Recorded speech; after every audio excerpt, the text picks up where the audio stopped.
신앙생활 오래 하신 분들은 한두 번쯤 들어보았을 것입니다. 미국의 한 작은 교회에서 있었던 일인데요.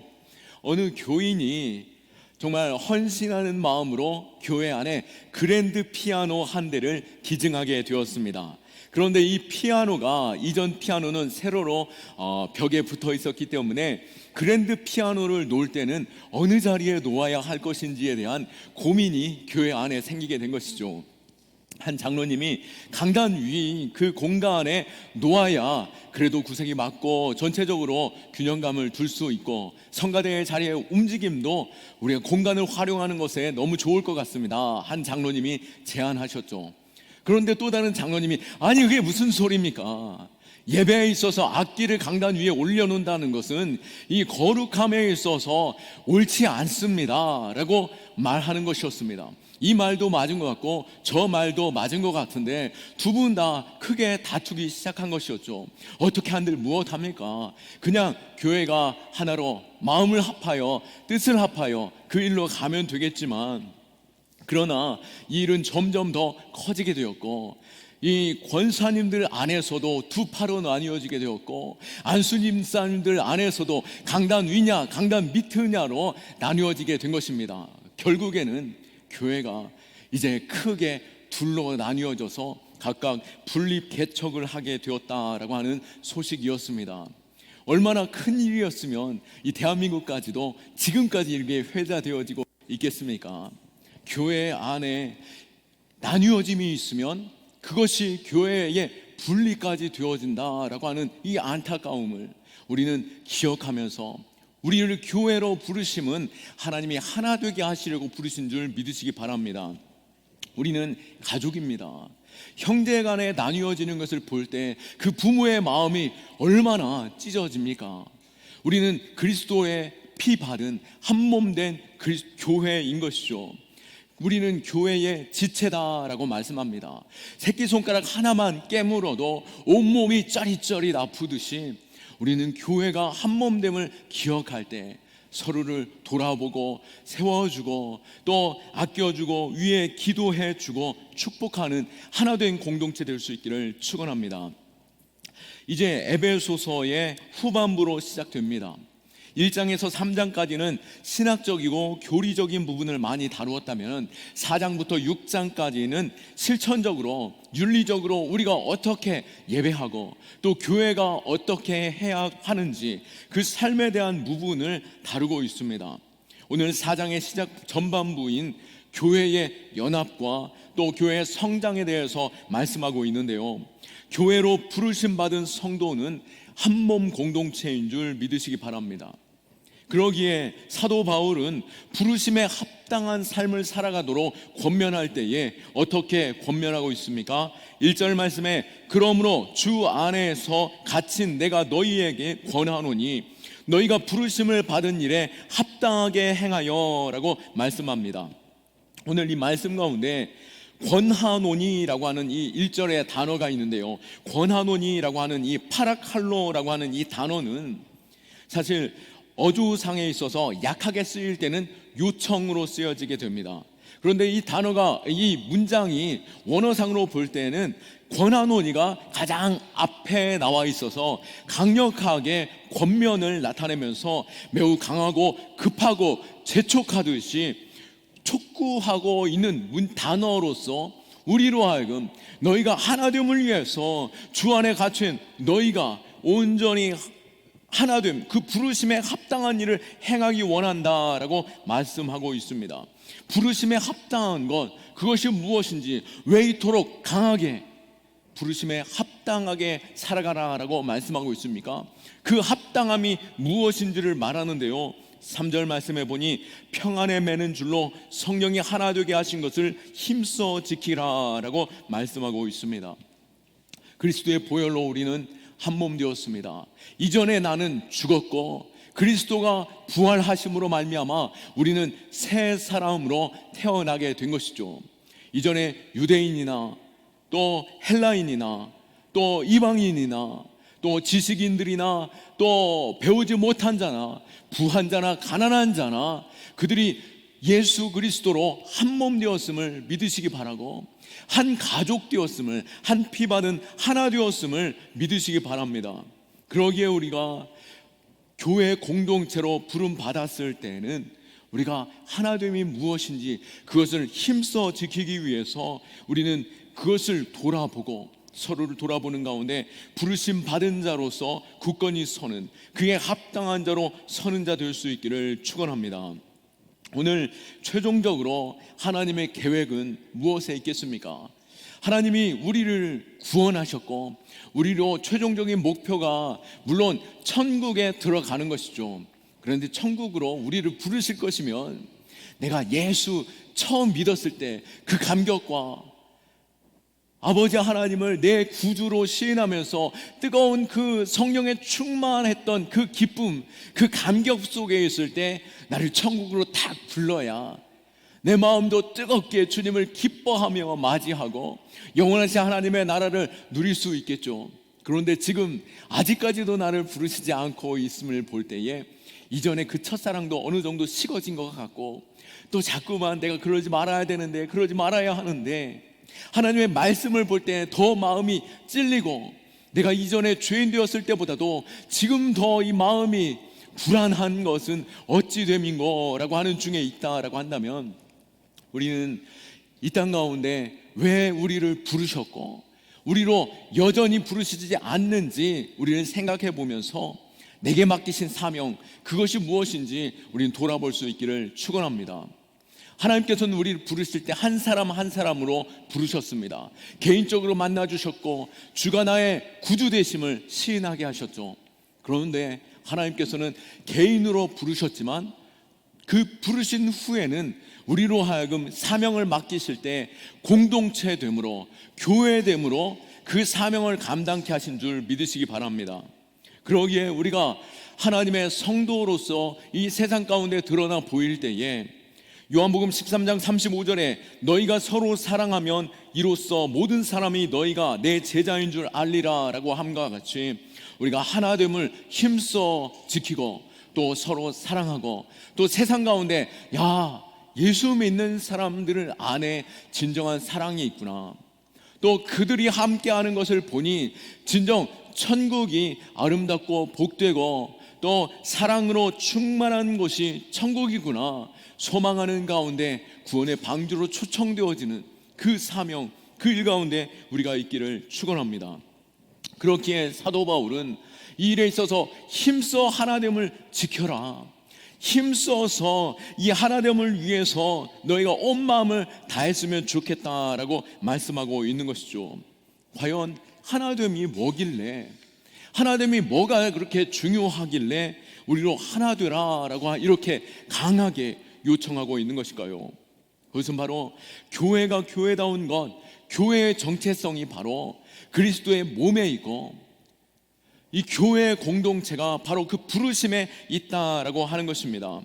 헬라어로 에클레시아라고 하는 이 단어가 바로 부르심 받은 자다라고 하는 이 단어인데요, 여기서 부르심 받은이라고 하는 이 단어도 칼레오라고 하는 이 단어인데요, 에클레시아와 이 칼레오라고 하는 이 단어의 어근은 같은 단어입니다.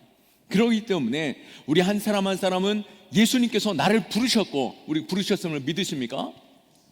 나를 부르셨다라고 한다면은 그 부르신 자들이라고 하는 그 단어가 바로 에클레시아, 바로 교회다라고 하는 단어인 것이죠.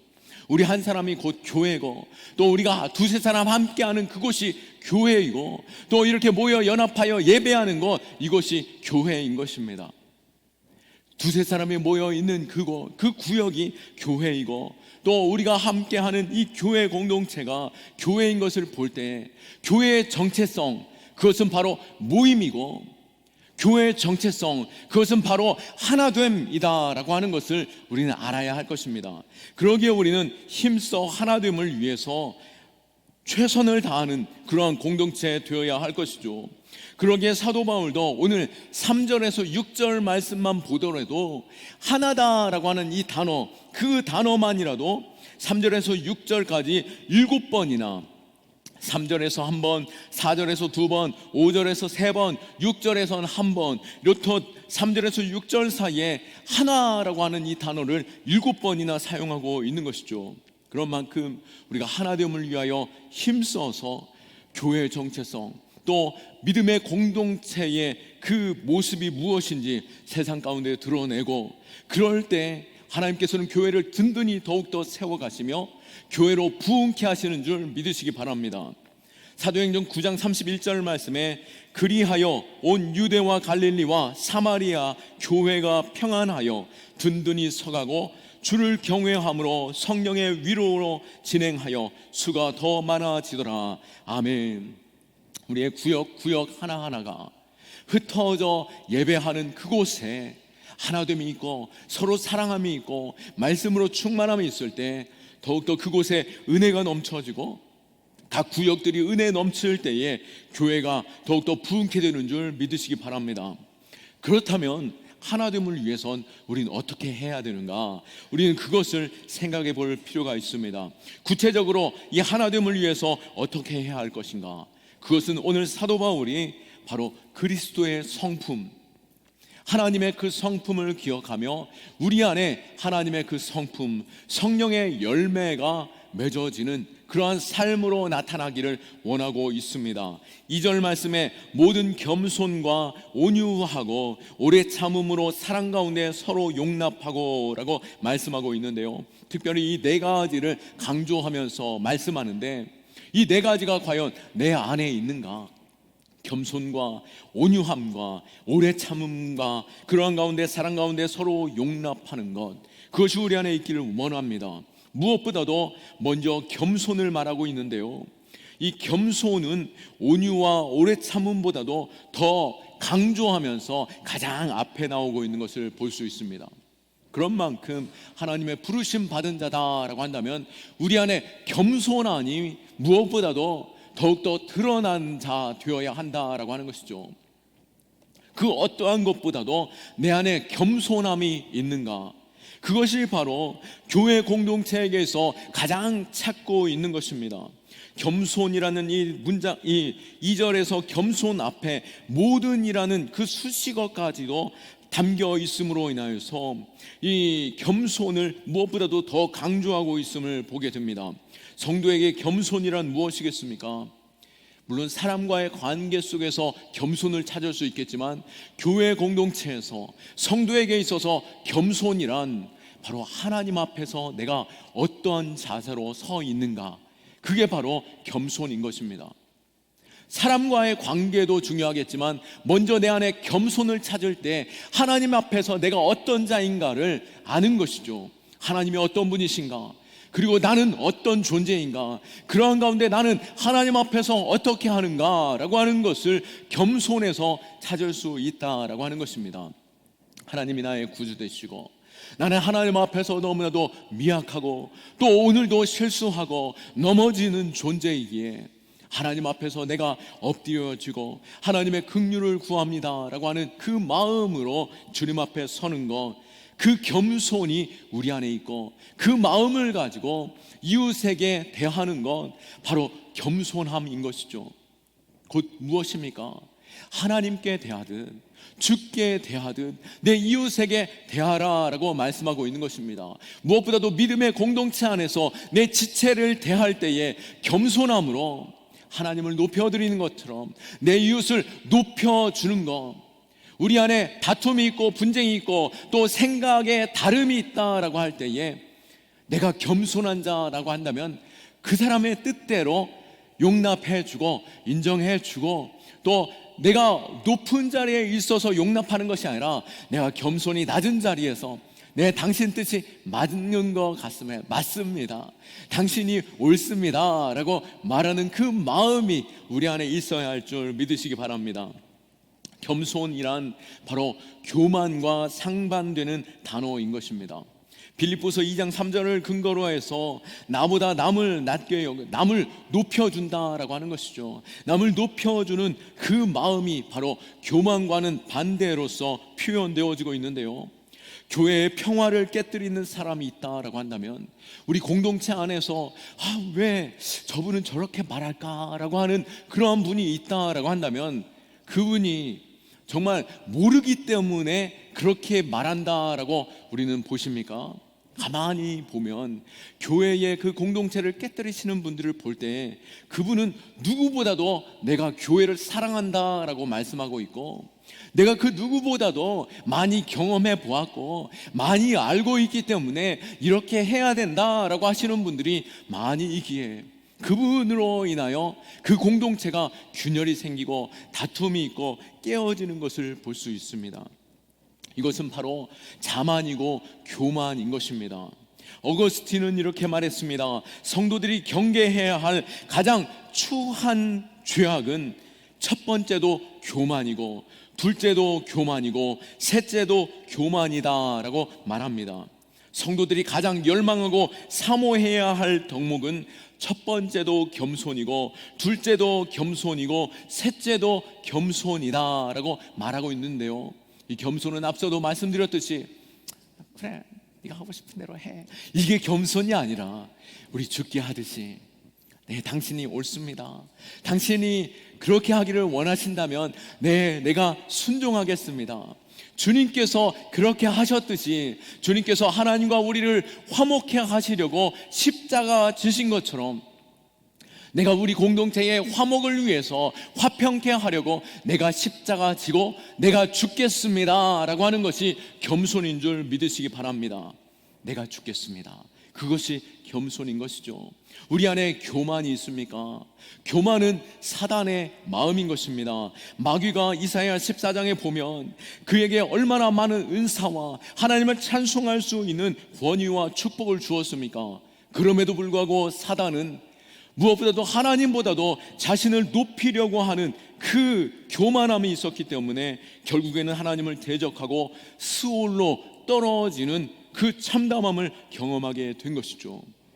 그 사단은 끊임없이 우리를 넘어뜨리려고 할 때 우리 안에 교만을 집어넣는 것입니다. 아담 마음에 교만함이 찾아오므로 하나님보다, 하나님처럼 내가 눈이 밝아질까? 그것은 바로 하나님보다 높아지려고 하는 마음이고, 우리 안에 교만을 집어넣음으로 인하여 우리로 하여금 패망하게 하는 것이죠. 잠언 16장 8절과 18장 12절 말씀에 교만은 패망의 선봉이며 멸망의 선봉이다 라고 말씀한 것처럼, 내 안에 있는 교만이 있다면 이것은 패망의 지름길이고 멸망의 지름길이다 라고 말함과 같이, 내가 뭘 좀 안다, 아이고 저렇게 하면 안 되는데 라고 하는 순간 내가 죽게 하듯, 또 내가 십자가를 지는 것처럼 그래 내가 죽자라고 하는 그 마음으로 공동체를 섬길 때 그곳에 주님께서 임하시고 하나님과 내가 더욱더 가까워지며 그곳에 하나님의 임재하심을 경험케 되어지는 믿음의 공동체될 줄로 믿습니다. 또 하나됨을 위한 또 두 번째는 무엇이라고 말합니까? 바로 온유함입니다. 그건 역시 그리스도의 덕목, 그 필수 덕목, 그리스도인으로서 가지고 있어야 하는 덕목인 것이죠. 온유는 바로 고린도전서 13장 4절에서도 보면 사랑은 온유하며 라고 말한 것처럼 바로 사랑의 특성이 바로 온유함입니다. 온유는 성령의 9가지 열매 가운데 있는 것처럼 그 온유는 성령의 충만함과 성령을 통하여 나타나는 열매인 것이죠. 그렇기에 부르심 받은 자들은 끊임없이 우리 안에 온유함이 드러날 수 있도록, 또 온유함이 내 안에서 사람들과의 관계 속에서 나타날 수 있도록 우리는 그 일에 있어서 힘쓰는 자 될 수 있기를 축원합니다. 온유함은 바로 내가 약하기 때문에 온순한 것이 온유함이 아닙니다. 온유함은 오히려 강함 가운데 절제함이 있는 것이고, 능력 있는 가운데 부드러움이 나타나는 것이 온유함인 것이죠. 그러기에 강한 자가, 능력 있는 자가, 많이 아는 자가, 많이 가진 자가 온유함이 나타날 수 있는 것처럼 내가 더욱더 신앙의 생활이 깊어지고 또 신앙생활에 있어서 많은 것을 아는 자처럼 내가 여겨진다 할수록 더욱더 온유함이 드러나고, 내가 더 포기하고 드러내주고 인정해주고 내가 내려놓을 수 있는 그 넉넉함이 있어야 하는 것이죠. 온유함을 비유로 말할 때에 거대한 화물선이 부두에 대을 때에 이 부두도 망가지지 않고 화물선도 망가지지 않도록 그 사이에 커다란 타이어 같은 것을 두는 것처럼 완충작용을 시키는 것이죠. 온유한 자는 사람과 사람 사이에 들어가서 완충작용을 시키는 것처럼 이 사람도 옳고 저 사람도 옳은 가운데 내가 더욱더 낮아지고 내가 두 사람들을 섬겨주는 가운데 그 부드러움이 끊임없이 우리 공동체 안에 드러날 수 있도록 그 사랑의 쿠션과 같은 그러한 유연한 마음이 우리 안에 있기를 축원합니다. 또한 공동체 안에 있어야 하는 그 하나됨을 위해서 무엇을 말씀하고 있습니까? 오래 참음에 대해서 말씀하고 있습니다. 온유함과 함께 고린도전서 13장에 보면 이 오래 참음 역시도 사랑은 오래 참고라고 말씀하셨죠. 우리 안에 분노가 나타날 때 또 참기 어려운 상황 속에서도 내가 더 참아야지 라고 하는 것이 바로 하나님의 마음이며 바로 공동체의 하나됨을 힘써 지키는 것인 줄 믿으시기 바랍니다.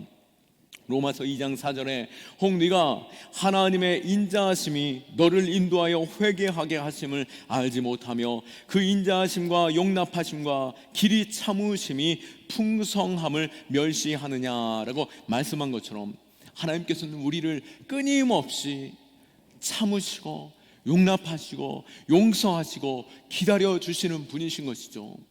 내 안에 사랑이 없습니까? 그 사람을 용서할 힘이 없고 용납할 힘이 없습니까?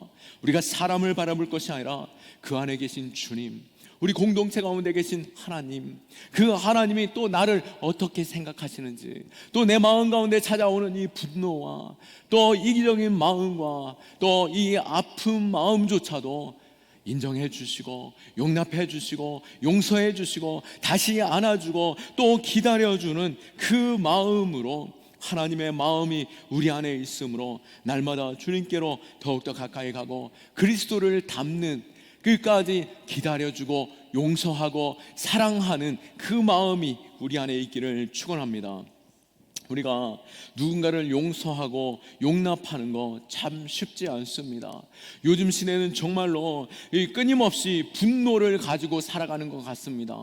조금만 어깨만 스쳐도 그냥 웃으면서 네 죄송합니다 라고 하더라도 그 상대편이 딱 얼굴을 붉히기도 하고 또 어떻습니까? 우리 역시도 누군가 슬쩍 부딪히기만 해도 얼굴이 이전과 다른 그 얼굴이 나오는 것이죠.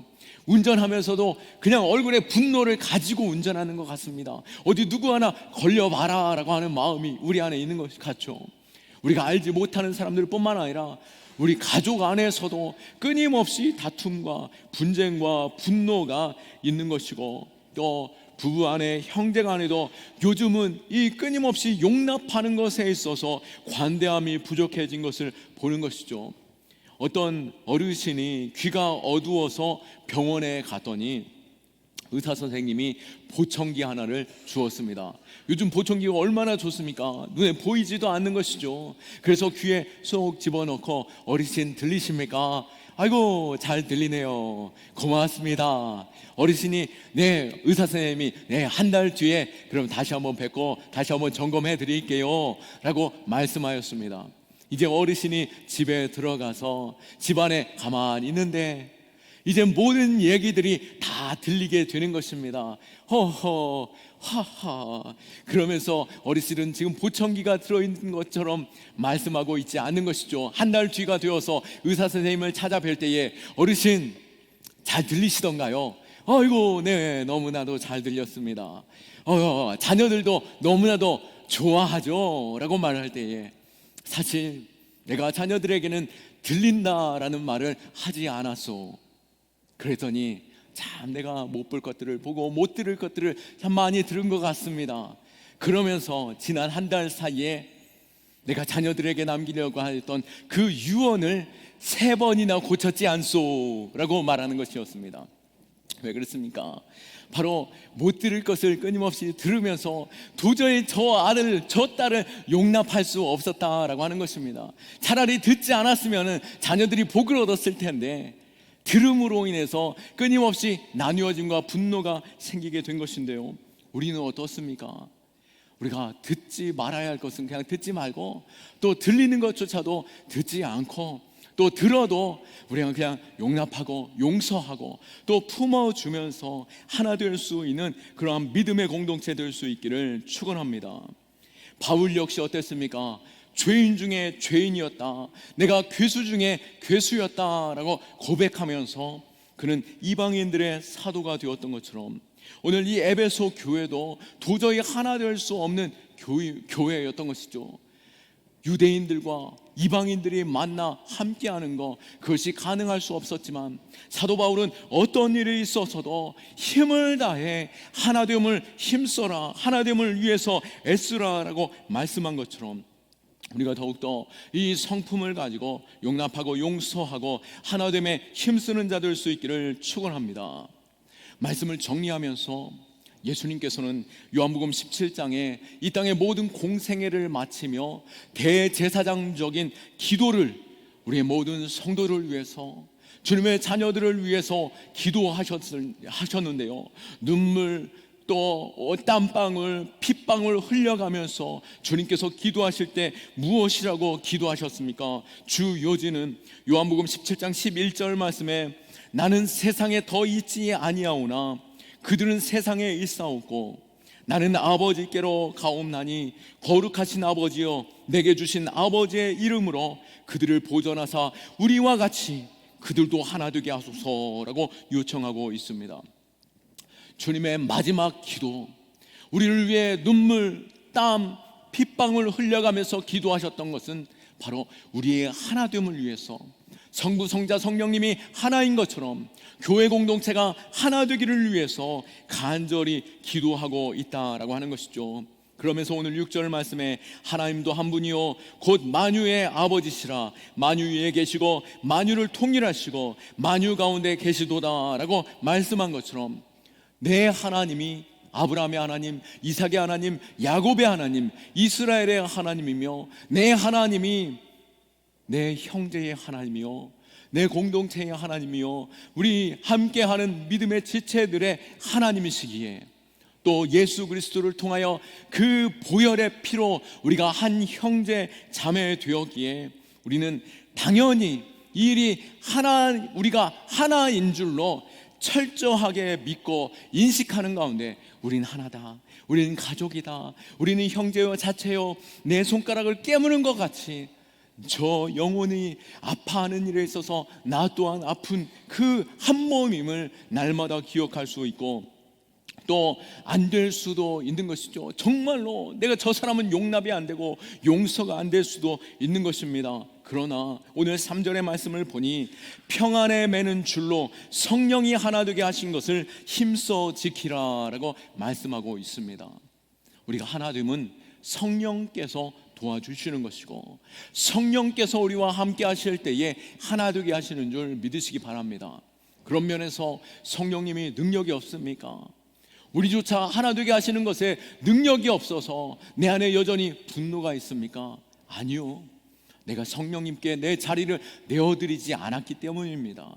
내 마음 가운데 여전히 교만함이 가득하여서 성령님이 임하실 자리가 없기 때문인 것이죠. 내가 그 사람을 미워하는 마음이 여전히 있다라고 한다면 우리는 엎드려 기도해야 하는 것이죠. 그 사람에게 문제가 있는 것이 아니라 나에게 문제가 있는 것입니다. 주님 내 안에 임하셨고 성령님 내 안에 충만하게 임하셔서 성령의 교통함이 우리 안에 있게 하소서라고 구하는 것입니다. 교회의 하나됨, 가끔 세상 사람들이 야 너희는 술도 안 마시는데 뭐가 그렇게 즐겁고 뭐가 그렇게 행복하냐라고 말할 때에 우리는 성령의 교통함이 있기 때문에 행복한 것이고 즐거운 것이고 마음이 통하는 것입니다.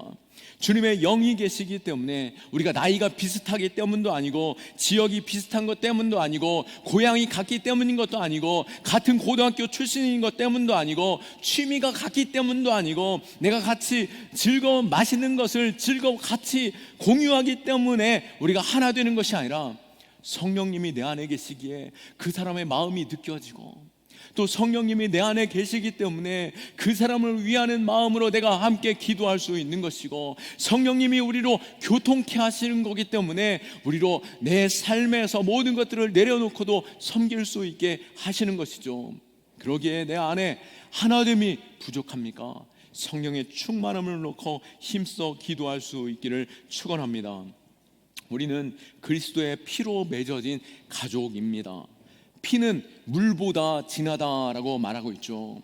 우리가 부모 자식 간의 관계도 세월도 거리도 갈라놓을 수 없는 것처럼 내 부모를 우리가 기억하고 또 부모가 그 자녀를 위해서 기도하는 것처럼 우리가 가끔 매스컴에 보면 일찍이 가정의 형편과 상황 때문에 아이를 출산하고도 기르지 못하여 외국으로 입양 보낸 자녀가 있는 그 경우들을 보게 됩니다. 그런데 내가 입양 보냈습니다 라고 드러내면서 그 아이를 찾고 싶습니다 라고 하기보다도 입양 갔던 그 아이가 자라나서 성공해서 내 부모님 꼭 만나고 싶습니다 라고 하면서 한국에 오는 것을 보게 되죠. 그런데 정말 처음에는 이 입양한 아이들이 내가 어떻게 이 땅에 왔는지, 내가 자라남에 있어서 이 다른 상황들, 내 부모가 형제가 다른 것에 있어서 분노하고 왜 나를 이토록 태어나게 하셨다면 기르지 못하고 비정하게 이 외국으로 보내고 왜 나를 버리신 것일까라고 하는 부모에 대한 원망으로 시작한다라고 합니다.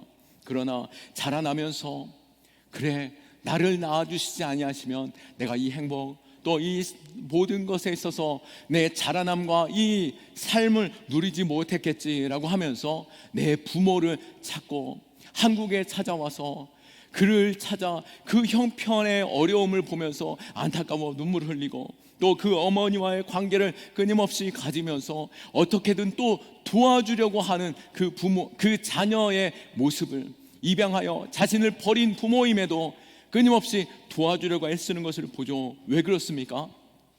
핏줄이기 때문인 것이죠. 이처럼 피가 물보다 짙고 서로 하나 된 가족일 때에 서로 고마워하고 용납하고 또 내가 희생할 수 있게 되는 것입니다. 교회가 가족인 걸 믿으십니까? 그렇다면 우리가 장로님이나 권사님을 바라보면서 교회를 지금까지 지켜왔고 또 교회를 위해서 힘써 기도하였고 교회를 사랑하셨던 그 권사님 어르신들을 보면서 우리가 감사하고 존경하고 또 인정해주고 섬겨주는 모습이 있기를 원하고 또 교회 안에서 서로 같은 또래다라고 한다면 하나님께서 우리에게 사명 주시고 우리가 현재 함께하는 동역자로서 서로 귀하게 여기고 존중하고 인정하고 사랑하고 또 우리 다음 세대 아이들을 보면서 청년들을 보면서 아이들이 없다면 우리 교회의 미래도 없고 또 우리의 가진 이 신앙과 전통과 이 교회의 그 사역들이 아이들을 통해서 또 다음 세대에 흘러갈 것을 바라보며 아이들이 없다면 그 가정도 없고 교회도 없는 것처럼 그 아이들 하나하나를 귀하게 여기며 더 힘써 사랑하는 믿음의 공동체, 우리 하나된 공동체 될 수 있기를, 경험교회 될 수 있기를 축원합니다. 이 믿음 가운데 서로 사랑하고 힘써 섬기고 사랑하는 저와 여러분 되시기를 예수 그리스도의 이름으로 축원합니다. 아멘. 우리 하나님께 영광의 박수 올려드립니다.